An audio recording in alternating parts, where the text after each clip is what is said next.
pelestarian akan budaya keris khususnya ini akan terus berkembang. Selama di Yogyakarta ini masih ada keraton, masih ada ngesot dalem yang mengayomi masyarakat dan abdi dalem, maka budaya keris akan terus tetap ada. Karena sekarang udah ada alat, misalnya ada mesin, misalnya seperti itu. Bahan bakunya juga beda, Mas. Kalau dari Madura itu kan cuma pelek sama knalpot itu, Mas, ya, bahan bakunya. Jadi so cepet, Mas, itu. Cuma ditumpuk, dilas, palu, dipijer itu, Mas, itu. Langsung dibuat keris itu. Kalau jenengan beneran rencana untuk modernisasi gitu, Pak? Saya mau melestarikan yang tradisional untuk Bang. Supaya apa ya? Jadi keris itu nanti kalau udah lain modern semua kan aslinya yang kayak apa nggak tahu tuh, Mas. Maka saya nguri-nguri yang tradisional.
Saya itu kalau dari Empu Supo Majapahit itu sudah ke-17, Mas. Jadi mbah saya itu ke-15 dan ayah saya ke-16. Kebetulan mbah saya itu dulu juga zaman HB ke-7 dan ke-78 itu Mbah Supo Winangun itu mendapat julukan Supo Winangun itu sebenarnya dulu dari keraton. Soalnya membuat keris wangun, jadi disebut Supo Winangun. Saya keris ini wangun.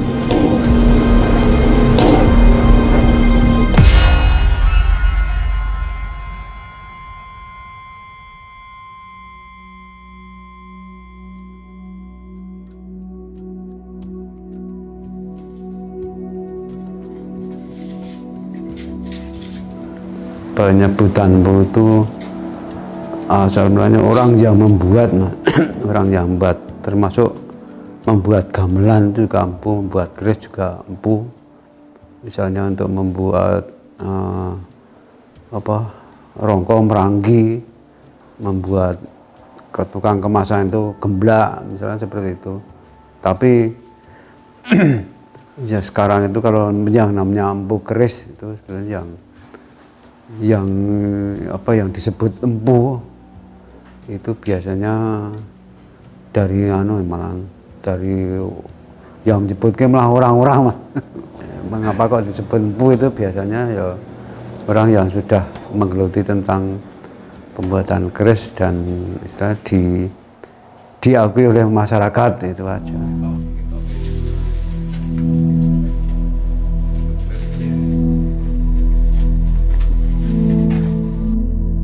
Ya awal mulanya sebenarnya puasa, Mas. Sebelum Borampe itu puasa dulu. Misalnya puasa Rebo Pon, Kamis Pagi, Jumat Kliwon. Itu kan nilai neptu harinya itu 40, jadi puasa 3 hari. Tapi mewakili puasa 40 hari. Nah, setelah itu baru membuat Borampe. Borampe itu maksudnya yaitu untuk minta doa restu kepada tetangga kanan kiri agar pembuatan nanti bisa selesai dengan baik dan selamat, berguna dari untuk yang akan memilikinya itu, yaitu maksudnya itu. Assalamualaikum warahmatullahi wabarakatuh. Alhamdulillahirabbil alamin.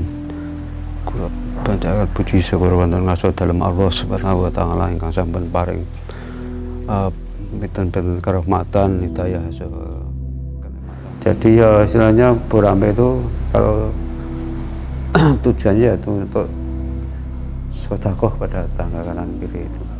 Supados anggenipun damel doang samangke saged ayam tentrem selamat, mboten manggilan mboten manggilan setunggal menapa, monggo kita sami ndonga sarengan. A'udzubillahi minasyaitonir rajim. Bismillahirrahmanirrahim. Wassalatu wassalamu ala mursalin sayyidina Muhammadin wa ala alihi sayyidina Muhammad. Urutan proses pembuatan keris itu ya itu tadi awalnya ya ada ritual tadi, Mas. Ritual baru setelah selesai ritual kemudian baru proses pembuatannya itu. Mangke sarang-sarangan bidar.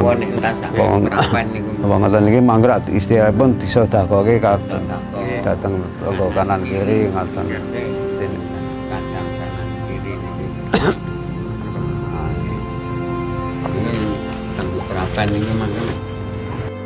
Ya pembuatannya itu awalnya dari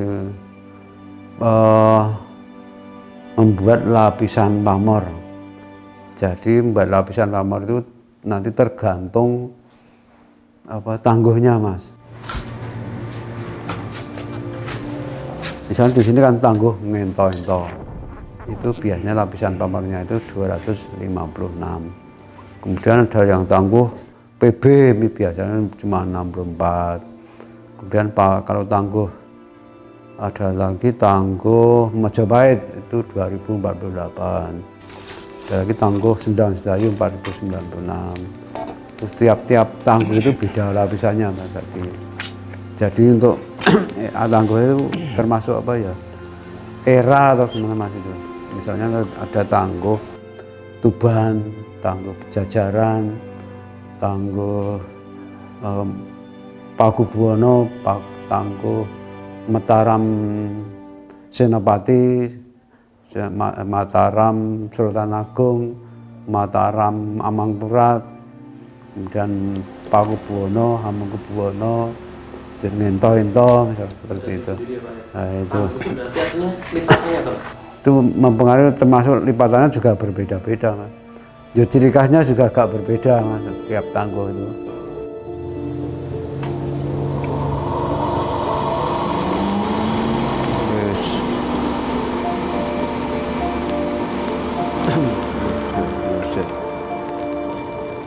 Jadi menentukan tangguh itu kita harus tahu kan ciri khasnya keris itu seperti apa. Tangguh misalnya tangguh PB itu ciri khas kerisnya seperti apa, lapisannya pamor seperti apa.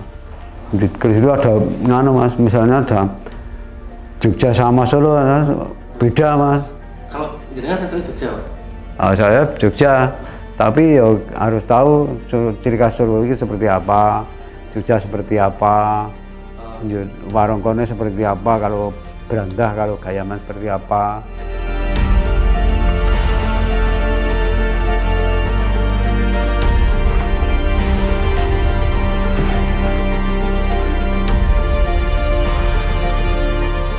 Pelestarian akan budaya keris khususnya ini akan terus berkembang selama di Yogyakarta ini masih ada keraton, masih ada ngerso dalem yang mengayomi masyarakat dan abdi dalem, maka budaya keris akan terus tetap ada.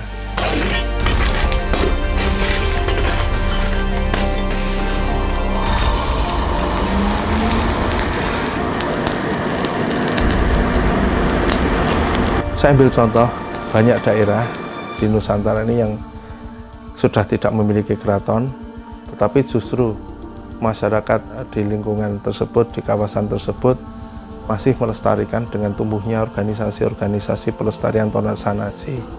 Ini bukti bahwa di daerah lain pun yang tidak memiliki keraton, mereka masih tetap melestarikan, apalagi di Yogyakarta yang masih ada keraton dan masih ada Ngersot Dalem ini, keris akan tetap tumbuh dan berkembang lestari sampai entah kapan nantinya. Bahwa itu adalah merupakan simbol-simbol dari budaya Jawa dan bahkan budaya Nusantara yang ada di Negara Kesatuan Republik Indonesia ini. Bahkan kalau dirunut, sebenarnya pusaka itu menurut cerita dari banyak literatur juga, bahwa sampai dengan di daerah Mindanao, di Sulawesi, di Filipina itu juga ditemukan adanya keris.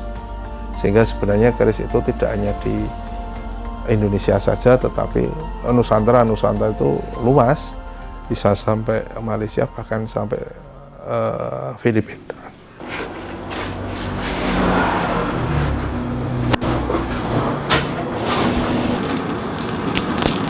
Ya dulunya ya keris itu memang keris itu senjata tusuk atau senjata tikam, Mas. Jadi dulunya memang senjata untuk perang, Mas, dulunya. Tapi juga di samping untuk perang juga untuk ageman, untuk piandel dulu itu. Lama-kelamaan untuk sekarang itu keris itu udah fungsinya sudah berubah, Mas, sekarang. Jadi sekarang itu keris itu untuk ya istilahnya untuk piandel, untuk pegangan, untuk pakaian adat, untuk pakaian misalnya wayang, untuk souvenir. Kemudian rencananya itu memang besok itu cuma baru wacana, Mas. Itu rencana itu setiap lurah, setiap penewu, setiap bupati mau dikasih keris, itu rencananya. Jadi nanti untuk lurah itu kerisnya bentuknya apa, penewu mungkin lebih seanduri lagi, bupati lebih kata lagi. Keris sebagai sifat kandel ini bisa diartikan bahwa itu adalah keyakinan diri, bahwa laki-laki harus tampil sebagai imam dalam keluarga maupun di lingkungannya, itu wajib memiliki kepercayaan diri. Nah, kepercayaan diri itu bisa timbul apabila kita itu memiliki keyakinan, kita memiliki posisi yang baik, kita memiliki intelektualitas yang bagus, kita juga memiliki attitude yang cukup bisa diterima oleh semua kalangan. Itu maka keris itu adalah sifat kandel itu sendiri. Itu kan sifat, berarti bisa diartikan bahwa garis kandel itu tebal. Jadi kita itu harus memiliki ketebalan iman, ketebalan rasa dimanapun. Nah, ini biasanya diwujudkan orang dahulu dengan simbol-simbol seperti keris semacam itu. Tapi apabila orang itu tidak harus keris, artinya ketika kita memiliki kedudukan yang tinggi pun kita harus percaya diri. Ya agama itu untuk apa ya? Untuk kepribadian masing-masing, Mas.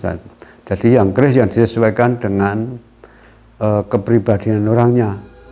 Misalnya seperti sekarang itu banyak yang pemesan keris itu yang disesuaikan dengan kepribadiannya. Misalnya untuk saya tanyakan weton atau tanggal lahir itu, kemudian profesi. Jadi nanti kita sesuaikan dengan watak cabang bayi lahir itu, Mas. Pamor itu bisa dari nikel, bisa dari batu meteor. Tadi pamornya itu. Paling lama berapa lama, Pak? Iya, ada yang sampai hampir 2 bulan aja ada. Nanti tergantung model pamornya, Mas. Kalau bisa itu berapa lekuk tuh, Pak? Apa? Kalau lekuknya tuh? Wah, itu tergantung, Mas, itu. Ada yang lurus, ada yang kan tergantung anunya. Itu Kan nanti setiap orang kan beda-beda Mas. Menurut letone apa, nanti kan leton profesi nanti bisa menentukan dapur daripada keris. Dapur itu nama keris. Ini kan dipotong, nanti jadikan satu lagi. Prosesnya seperti itu terus menerus. Jadi hampir minimal 10 hari sampai setengah bulan nih. Prosesnya seperti itu.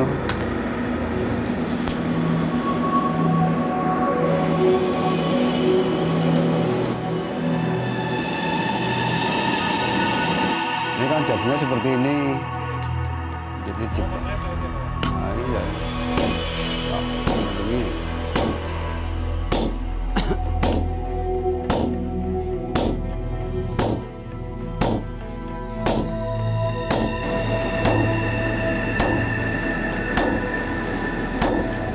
Hampir setiap orang dulu itu banyak memiliki keris spesial untuk petani, misalnya dapur tilampeh, pamor, beras utah. Itu mesti Mas, yang orang-orang bawaan itu mesti punya itu. Kemudian yang lurah mungkin nanti bisa lebih di atasnya lagi. Nah itu mesti yang makan sekarang itu keris yang paling banyak beredar di masyarakat itu keris tilamupeh, dapur tilamupeh, pamor, beras utah. Beras sudah tumpah Mas, itu dari wes namanya itu sudah termasuk rezeki Mas tuh. Jadi nah itu istilahnya termasuk kalau sekarang itu biasanya kalau punya keris banyak itu Mas, biasanya punya keris-keris yang disebut keris tindih, keris yang untuk pamomong. Nah itu namanya keris dapur tilampeh, yang tilampeh tapi yang biasanya yang paling kuno sendiri, paling tua sendiri itu. Oke, nganu ini.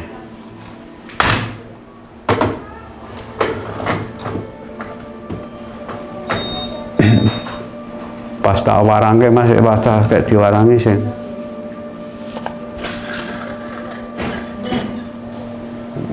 Yo hampir ke Jogja ya.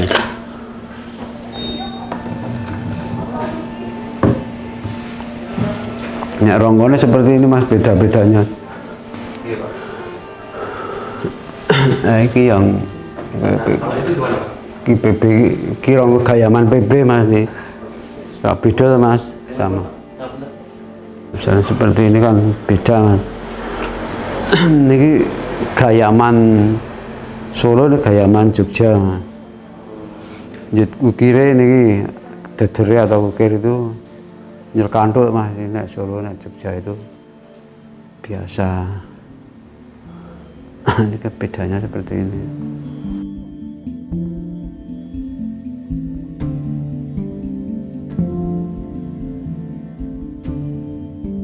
Sabu inten pamoripun blarak sineret tangguh ngento-ento.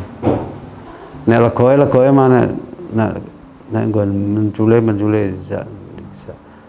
2, 3, 4, 5, 6, 7, 8, 9, 10, 11. Nek nggon legoe 0, 4, 5, 6, 10, 11. Jadi lo 11 ini nek dapur kan lo 11 ini dapur cerita Mas. Lo 11, lo 5 wis spesial sing cerita Pandhawa Cinarita sing spesial lo 5. Nah sing lo 11 iki cerita Sabu Inten, cerita Keprabon niku dene selo 13 cerita Parung Sari.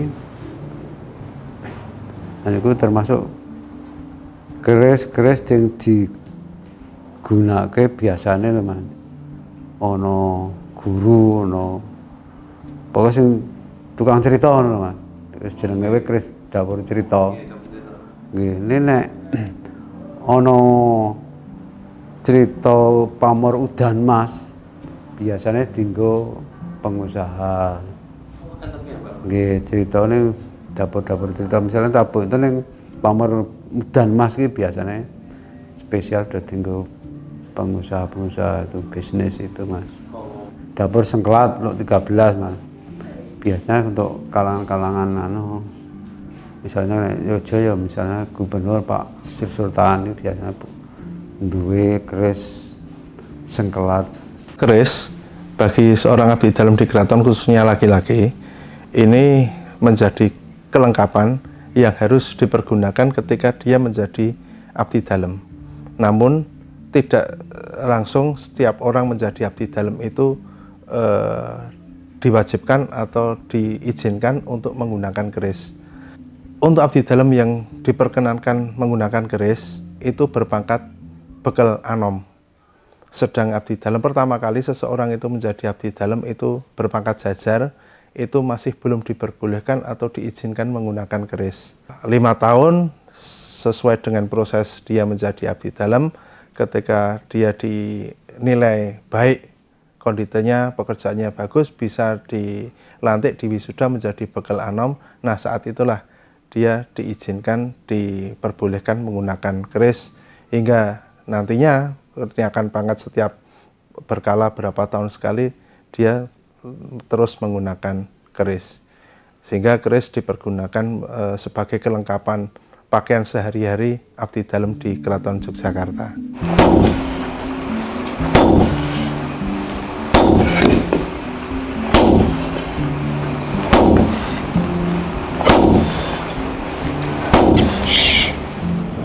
Kalau soal meneruskan, kayaknya iya kayaknya. Tapi kalau buat merubah proses atau polanya, kayaknya merubah prosesnya itu tergantung situasi aja ya mas. Bapak tuh juga lumayan merubah dari sebelumnya sama mbah saya tuh. Sebenarnya udah ada perubahan dong berarti mas? Nggak terlalu signifikan, tapi cuma minor-minor gitu.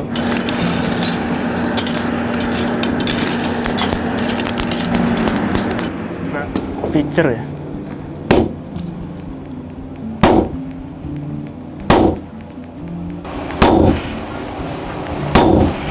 Pembuatan keris itu teng perasaan. Nah ini padahal ini buat keris. Nah itu mangke nek besi niku mangke ditempa, dipanjangkan ditempa niku mangke telas. Dadi teng ati niki wah iki nggo gawe keris wis dadi ming ngoten. Nggih dadi teng perasaan. Nah mangke nek pun nglipatan pamor niku pun selesai 256 lipatan itu nanti dipendet pakai gonjo sebelah, pakai gonjo dibagi dua istilahnya damel kodokan itu. Nanti proses terakhir itu ini pamor, nah ini baja, ini besi, niku proses terakhir niku. Pamor besi, pamor itu bisa dari nikel, bisa dari batu meteor niki tengah niki. Kemudian dipalur, panjangkan, lipat, panjangkan, lipat, panjangkan, lipat. Jadi yang disebut saton, satuan pamor. Niki. Jadi nek cara iki lapisannya kali atus 56 lapisan pamor niki. Kemudian dari sini dipotong kira-kira seperempat bagian.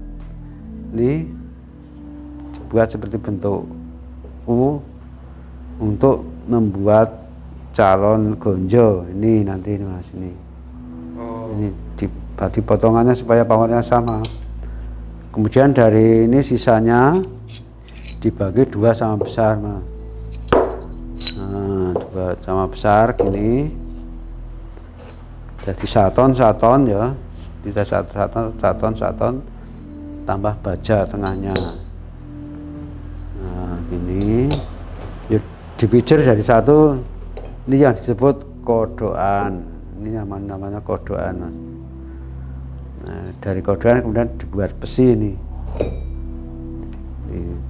Dibuat besi, yang sini dipanjangkan, bikin dari calon keris. Nah, setelah ini dibuat lo. Kalau mau dibikin lo, ya dibuat lo. Kalau enggak, ya ini kemudian diilap, ditipiskan pada bagian kanan kiri bolak-balik. Di sini ya, kalau yang lo, nah, jadinya jadi tipis ini, ikan tipis, Mas, sambil digigir. Ini jalan kembang kacang ini. Nah, ini. Setelah ini baru dipahat, ini dibuat ricikan keris. Ini dibuat ricikan keris. Di setel gonjone ini bahannya ini jadinya seperti ini. Keris sih kalau belum diwarnai masih putih, Mas. Masih putih semua, ini baru jadi dari sini kemudian diasah, dikerok dulu jadi diasah. Nah, setelah diasah baru nanti di sepuh, Mas. Sepuh itu dari sini sepuh untuk bajanya biar keras kembali, Mas. Sepuh ini cara mbiyen pakai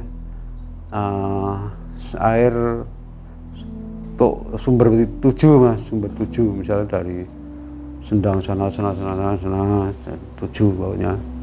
Nah, untuk nyepuh ini supaya bajunya keras kembali, kemudian diasah akan menjadi putih semua, Mas.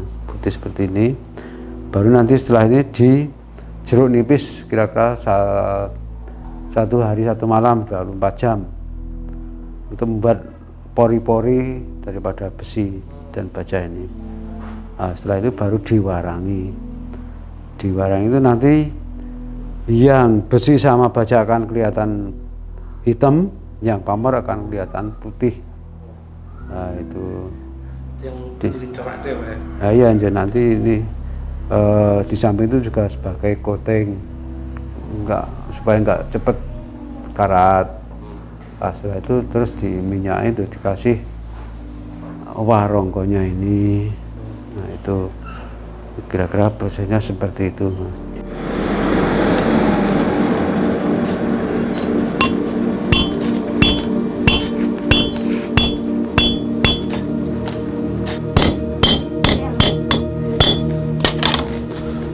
Saya pernah berdialog, bertanya kepada Empu Jeno Harumbrojo,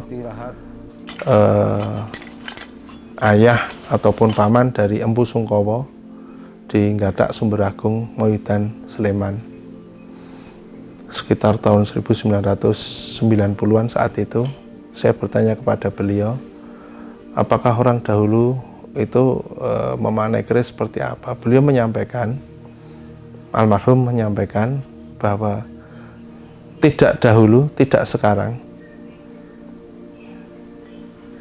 orang yang benar-benar memahami, orang-orang suka merawat dan seterusnya mencintai keris itu tidak banyak. Bahkan orang zaman dahulu sekalipun hanya orang-orang tertentu yang betul-betul memahami, kalau memiliki bisa hampir rata-rata orang memiliki, tetapi yang betul-betul memahami, betul-betul mencintai dan tahu akan keris itu tidak banyak. Sehingga saat sekarang ini justru dengan banyaknya anak-anak muda, banyaknya organisasi keris yang tumbuh di Nusantara ini, saya katakan Nusantara karena tidak hanya di Jawa, banyak organisasi-organisasi pandemen atau pecinta atau pelestari tosanasi itu ada di seluruh Indonesia, dari Sumatera hingga setidaknya sampai Sulawesi itu ada. Ya memang paling banyak organisasinya ada di Jawa, dari Jawa Barat, dari Cirebon hingga Jawa Timur, itu banyak, dan pelaku-pelakunya adalah anak-anak muda yang di situ mereka itu betul-betul ingin tahu banyak tentang keris. Tahu banyak itu tidak hanya tentang seninya, tetapi kemudian keris itu bisa dilestarikan, bisa berkembang, karena di situ akhirnya bisa menjadi komoditas. Ketika komoditas itu kemudian berkembang menjadi penghidupan, bisa memberikan penghidupan kepada pelaku-pelakunya. Sehingga keris itu kemudian berkembang. Ini bisa terbukti, bisa dibuktikan di daerah Madura, di Pulau Madura ini ada suatu wilayah bernama Ae Tong Tong. Ini mayoritas di daerah tersebut berprofesi sebagai pembuat keris. Jadi keris menjadi sebuah industri di daerah tersebut, yang notabene daerah tersebut, kawasan tersebut adalah kawasan yang betul-betul hidup dari keris, yang kemudian dikirimkan ke seluruh Nusantara.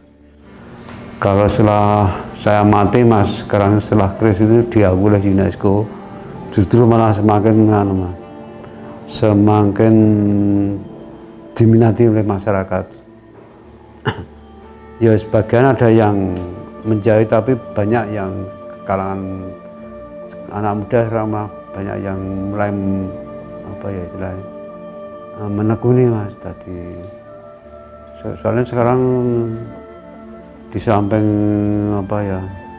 dia itu ya nguri-nguri, dan sekarang juga untuk bisnis, Mas. Sekarang itu anak-anak muda sekarang banyak yang bisnis tentang keris itu. Jadi sekarang tuh malah kalau saya amati agak semakin peminatnya semakin banyak, Mas.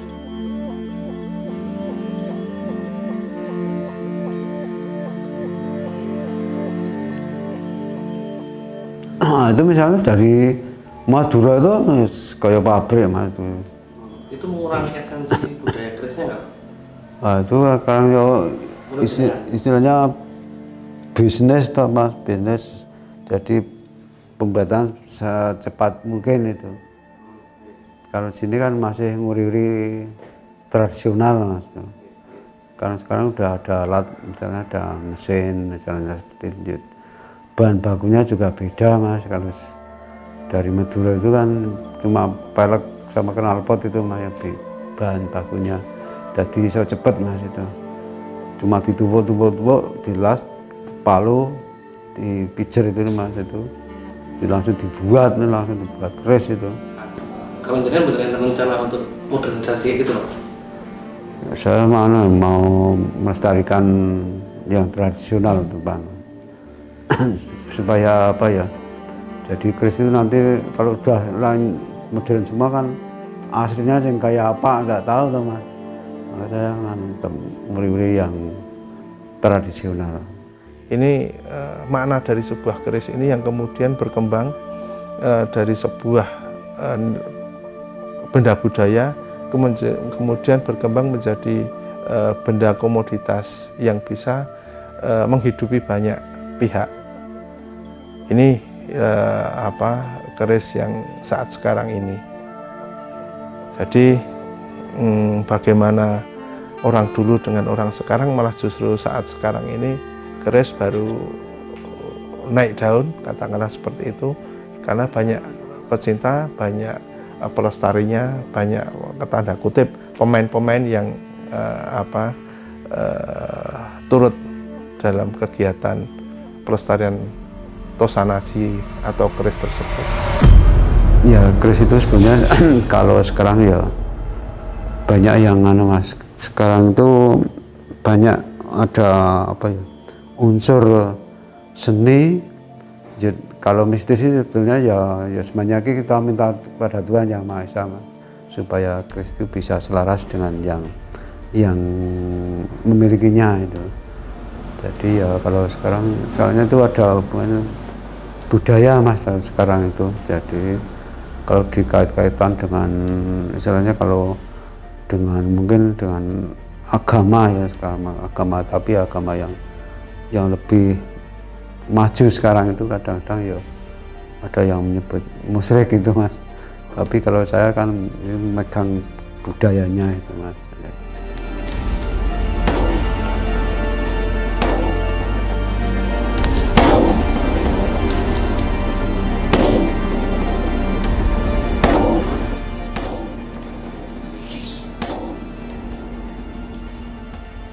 Kepada generasi milenial ya, atau muda, nah mari kita apa ya, istilah budaya yang sangat adiluhung ya, yang kita uri-uri ini, mari kita lestarikan supaya nanti budaya keris ini nanti tidak punah. Maka saya berharap dengan adanya sekarang itu banyak paguyuban baru, mudah-mudahan dunia perpisahan bisa semakin maju.